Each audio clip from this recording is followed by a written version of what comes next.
Asalamu alaykum. Wa alaykum salaam. Karibuni. Asante bwana. Nimekuja kumchumbia bwana kijana wako. Kijana wangu? Ndio. Kijana gani sasa hapa? Anaitwa nani vile? Kisiza. Kisiza. Yeah. Okay. Kwa hiyo nimekuja kuleta barua. Ndio. Sawa. Kisiza! Kisiza! Hello. Ndio. Wewe, nimemwita Kisiza leo ufuata nini sasa? Kwani kuna nini? Huyu binti amekuja kuleta barua hapa, amekuja kumtolea Kisiza barua. Nataka muoe. Nataka muoe. Ngoja nimwite. Asante. Karibuni sana bwana.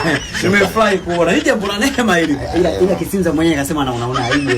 Bwana, hebu niite Kisiza bwana. Vipi klasi? Vijana, unajua hajazoea mambo hayo. Vipi? Mtu mwenyewe ndio huyu? Ndio unataka umetoa barua, si ndio?